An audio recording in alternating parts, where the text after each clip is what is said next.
બોલો ભારત માતા કી, ભારત માતા કી જય જોહર, જય જોહર।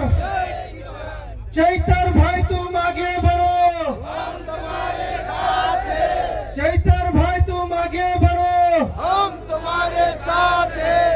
અહીંયા ગાડી ઉપસ્થિત આપણા સૌના લોક લાડીલા ધારાસભ્ય શ્રી ચૈતરભાઈ વસાવાનું એકવાર આપણે જોરદાર તાળીઓના ગણગણાટથી એમનું સ્વાગત કરી લઈએ મિત્રો।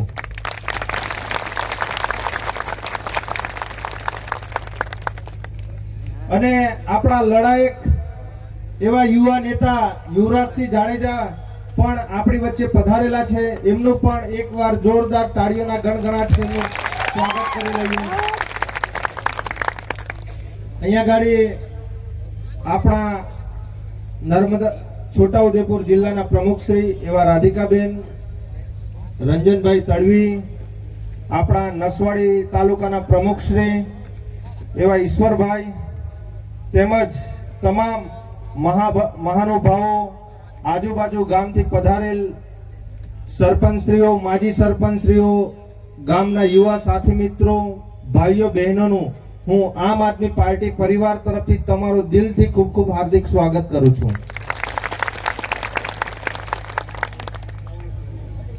મિત્રો, આજે આ નસવાડી ખાતે જે આ જન્મભૂમિ પર અહીંયા ગાડી તમે આટલી મોટી સંખ્યામાં પધાર્યા છો,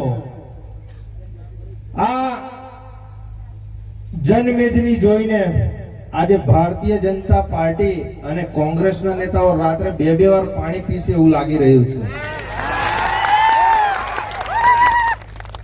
અને આ તમારી જનમેદની જોઈ અને ખરેખર લાગી રહ્યું છે કે તમામ જનતા આવનારા દિવસોમાં બદલાવ માંગી રહી છે।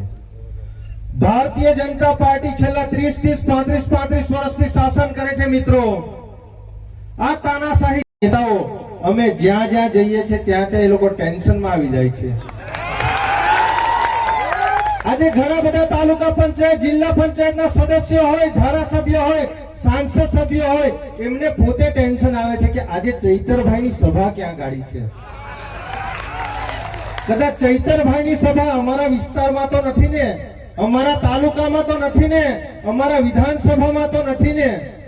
એ બિચારાઓ ભાજપના નેતાઓને આજે એમને ઊંઘ નથી આવતી, કેમ કે ચૈતરભાઈ એક દિવસ ઉમરગામ હોય, બીજા દિવસે અંબાજી હોય, ત્રીજા દિવસે છોટાઉદેપુર હોય, બીજા દિવસે દાહોદમાં હોય। એટલે ચૈતરભાઈ વસાવા એ જ્યાં જ્યાં જાય છે ત્યાં ત્યાં જનમેદની જાણે મધમાખીની જેમ એમની સાથે સાથે આવે છે।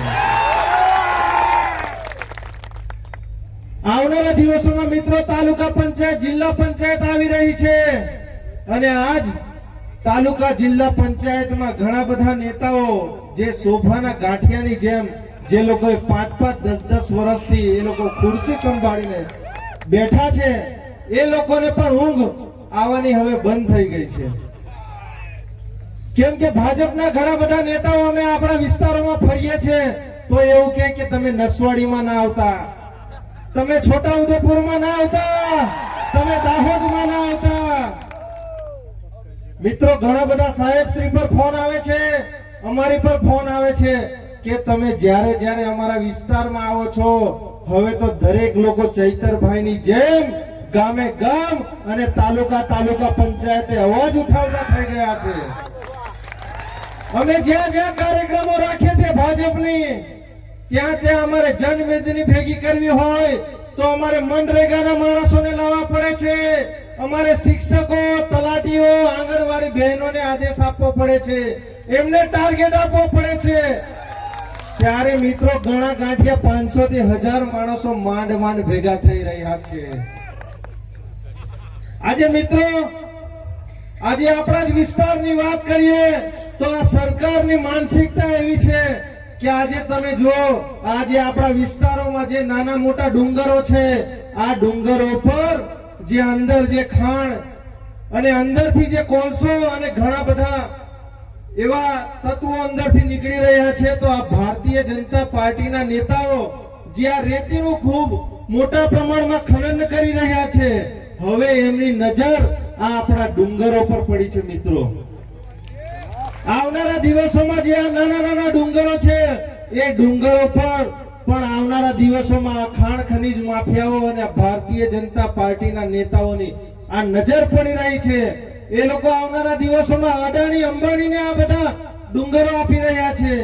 આવનારા દિવસોમાં આપણા વિસ્તારમાં જ આ નસવાડી તાલુકામાં હાઇડ્રો પ્રોજેક્ટ આવી રહ્યો છે. એમાં ઘણા બધા ગામડાઓ વિસ્થાપિતો થઈ રહ્યા છે.